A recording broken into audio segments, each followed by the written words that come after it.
My children have forgotten about me because my wife's new husband is much more successful and gave her a job. I have not been invited to any family holidays in all 10 years. I didn't expect to be sitting alone on Christmas Eve, scrolling through old photos of my kids, knowing they were celebrating somewhere else. Without me again, it had been 10 years since I last saw them during the holidays. A full decade of birthdays missed, Thanksgivings unacknowledged, and Christmases spent in silence. And every year, it hurt just as much as the last tonight, though. The pain hit differently. Because I had just seen the photos, freshly posted online by my ex-wife. There they were, my son and daughter, now almost adults, smiling in front of a massive Christmas tree. Next to them, grinning like the perfect family, stood their mother and her husband. Him, the man who had replaced me. The man who had not only taken my wife but, over the years, had taken my children, too, and I hadn't even been invited 10 years ago. My wife sat me down at the kitchen table and told me she was leaving me. But it wasn't just a divorce. She had found someone else. "I've been seeing Richard," she said, her voice calm, almost rehearsed. "I don't love you anymore. I need more than what this marriage gives me." I felt my stomach drop. "Richard?" I repeated, trying to process. She nodded. "He's stable. He has a plan. He offered me a job at his company, and with him, I don't have to worry about anything. The kids will be taken care of, and I won't have to struggle." I had always suspected that our marriage was in trouble, but I never imagined she'd just replace me like this. I worked hard. I wasn't rich like Richard, but I provided. I was present. I loved her. I loved our kids. But, apparently, that wasn't enough. "Does that mean you've been cheating on me?" My voice barely held together. She hesitated. "I don't think it matters now." But it did. It mattered because in that moment, I realized she had checked out of our life long before she decided to tell me. "I want a divorce," she continued. "I already spoke to a lawyer. I just think this will be easier for everyone." Easier? For her. Maybe for me. It was the beginning of the end. The divorce happened fast. Too fast. She had everything planned.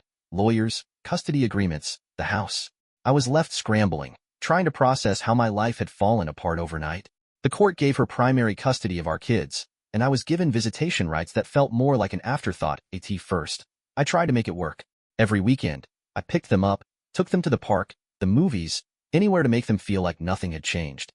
But something had. They were different. Distant. Richard wasn't just their mother's new husband. He was a CEO, wealthy, well-connected. He bought them expensive gifts, took them on luxury vacations, and most importantly, he was there. He had the time, the money, the influence. I had none of that. Then came the canceled visits. At first, it was little things. They have a school event. Or, they're not feeling well. Eventually, the excuses became more frequent, and before I knew it, months had passed without seeing them. I confronted my ex-wife. "Why aren't they answering my calls? Why do they never want to see me?" She sighed as if I was exhausting her. "They have a father figure now. They don't need this back and forth. It's confusing for them." I clenched my fists. "I am their father." "You were." Those two words cut deeper than anything she'd ever said to me before she had one. And she knew it. The first time my son didn't answer my call, I assumed he was busy. The second time, I thought maybe he had just forgotten to call back. To be why the 10th time. I knew I was losing them. At first, I fought to stay in their lives. I called, I texted, I tried to make plans, but the responses became fewer and further between. When I did get through, the conversations felt stiff, like I was talking to strangers rather than my own children. "Hey bud, how's school?" I'd ask. "Good," my son would say. "Yeah? What classes are you liking this year?" A pause. Then, a half-hearted, "I don't know. Math, I guess." And that was it. No excitement, no real engagement. Just a polite obligation. I tried not to let it get to me. I tried to convince myself that maybe it was just normal teenage behavior. Kids pull away. They get wrapped up in their own world. But then, there was the moment I'll never forget. One that told me I wasn't just losing touch. I had already lost them. It was my daughter's 14th birthday. I had sent a gift, a necklace I spent too much money on but knew she'd love. I texted her to wish her a happy birthday. She never responded. That a week passed, and nothing. That I finally called my ex-wife, trying to keep my voice steady. "Did she get my gift?" A pause. "Yeah," she said, almost dismissively. "She got it." She never said anything. She's been busy. You know how teenagers are. Busy. Too busy to say thank you to her own father. I could hear something in my ex's tone. An impatience, a finality. "They have their own lives now," she added. "You should let them be." Let them be? I hung up without another word. I sat in my car for a long time after that, gripping the steering wheel, staring at nothing. That was the day I stopped calling. That was the day I realized I was just a memory to them. Time passed, and the silence between me and my children became permanent. At first, I told myself it was just a phase. Teenagers get distant. They become busy with school, friends, their own lives. But as the years went on, I had to face the truth. This wasn't a phase. This was a choice. I had stopped calling them, not because I didn't want to, but because I couldn't keep putting myself through the pain of being ignored. I had stopped sending gifts, not because I didn't care, but because they were never acknowledged. Every small effort I made to stay in their lives was met with indifference, and after a while, I couldn't keep doing it to myself. Then, one day, I found out that my daughter was getting married, and no one had told me. I didn't hear it from her. I didn't hear it from my son. I didn't even hear it from my ex-wife. I found out by accident, at work, of all places. A coworker who had some distant connection to my ex-wife's family casually mentioned it during lunch. She said she had seen photos from the bridal shower online and asked me if I was excited for the wedding. I don't know how I managed to keep my face neutral. I don't know how I stopped my hands from shaking as I picked up my coffee and forced a smile. I told her, of course, I knew about it. Of course, I was excited. I even made some joke about how fast kids grow up these days. And then I excused myself, went to the bathroom, and sat in a stall for 15 minutes staring at the floor, trying to process what I had just heard. My daughter was getting married. And she hadn't even told me. That night, I sat in my car outside my apartment for nearly an hour, my phone in my hands, trying to decide what to do. Part of me wanted to let it go. If she wanted me in her life, she would have told me, wouldn't she? But another part of me, the part that had spent a decade hoping, told me I had to try one last time. I sent her a text. I told her I had heard the news, that I was happy for her, that I would love to be there. I kept it short, careful not to sound desperate, even though that's exactly how I felt. Then I put my phone down and waited. An hour passed. Then two. Then an entire day. Nothing, but I kept my phone on me at all times, checking it every few minutes like some pathetic teenager waiting for a crush to text back. I told myself she was probably busy. Wedding planning takes up a lot of time. After all, maybe she hadn't seen it. Maybe she was thinking of the right way to respond. A week later, my phone finally buzzed for a moment. I felt something I hadn't felt in years, hope. But when I looked at the screen, my stomach sank. It wasn't my daughter, it was my ex-wife. Her message was short. She told me not to do this. She said my daughter didn't want me there, that she was happy, that I shouldn't ruin this for her ruin. That word made me feel sick. Was that what I was now? A disruption? A mistake that needed to stay buried? I wanted to fight back. I wanted to demand answers. I wanted to ask what I had done to deserve this. But deep down, I already knew the truth. I wasn't part of her life anymore, and maybe I never would be again. I put my phone down and stared at the wall. Then I did what I had learned to do best. I let it go, or at least, I tried to. The wedding came and went, and I spent that day exactly how I had spent every other holiday, birthday, and milestone in my children's lives. Alone, I didn't try to check for photos, didn't reach out again, didn't ask anyone how it went. I had finally accepted that I wasn't meant to be part of it. But even knowing that, I couldn't escape the feeling of loss. For years, I had clung to the hope that one day my kids would come back to me, that they would see the truth, that they would miss me. But with every passing year, that hope became harder to hold on to. I had spent a decade trying to prove that I still existed in their world. But the truth was, I had been erased. I went through the motions of my life. Work, eat, sleep, repeat. I stopped checking my phone as much. I stopped torturing myself with old photos, old messages, old memories of a life that no longer belonged to me.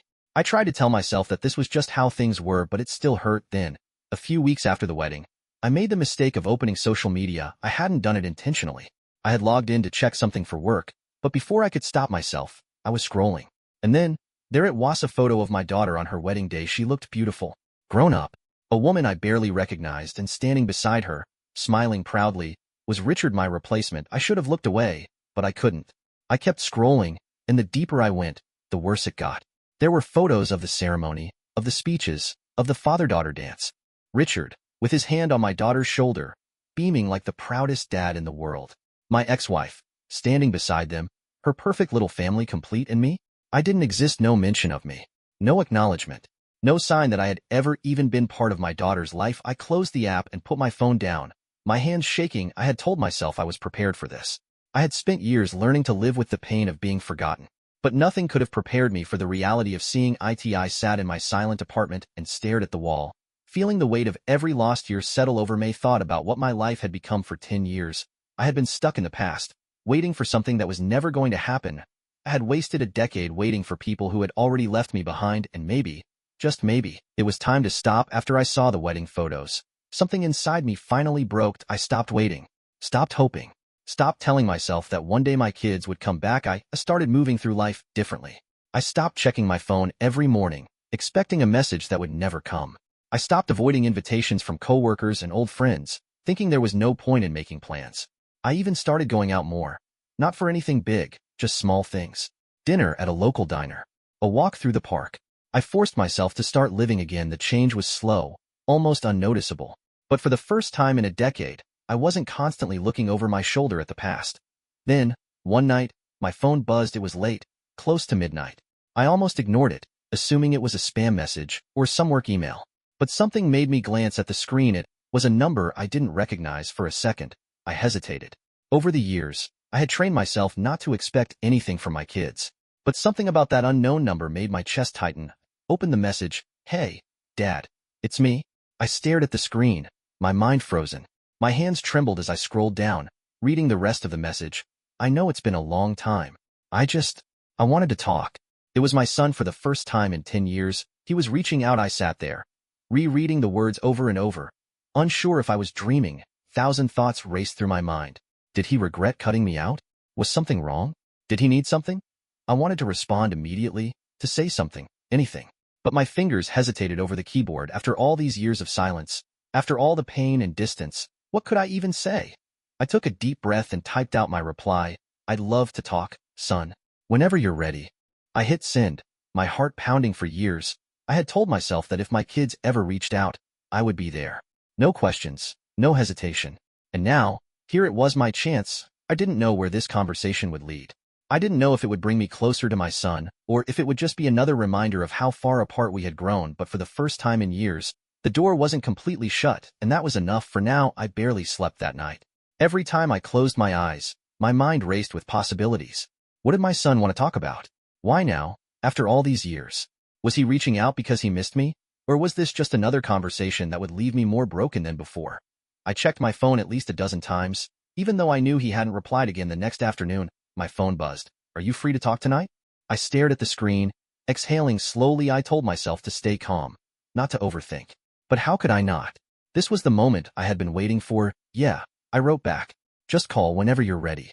Hours passed, and then, finally, my phone ringy. Swallowed hard before answering. "Hey, son." For a moment, there was silence. Then, a quiet, "Hey, Dad." Hearing his voice after all these years hit me like a punch to the chest. He sounded older, of course. He was a man now, not the boy I used to tuck into bed. But there was something else, something hesitant, like he wasn't sure how to do this. I decided to make it easy for him. I told him it was good to hear from him, that I had missed him. I didn't say anything about the years of silence, didn't ask why he hadn't called before. I didn't want to push him away before we even got started. He let out a nervous laugh and said he wasn't sure what to say. He admitted that reaching out after so long felt weird, that he didn't even know if I'd want to hear from him. I told him, of course, I wanted to hear from him. That I always had. He was quiet for a moment before finally saying, "I'm sorry, Dad, for everything." I closed my eyes, swallowing the lump in my throat. I wanted to tell him he didn't need to apologize, that none of this had been his fault. But I knew those words wouldn't change what had already happened. So instead, I just said, "I know, son." We talked for almost an hour after that. About nothing and everything. About work, about his life, about small things that didn't really matter but somehow meant everything. By the time we hung up, I still didn't know if this was a one-time thing, or if it meant something more.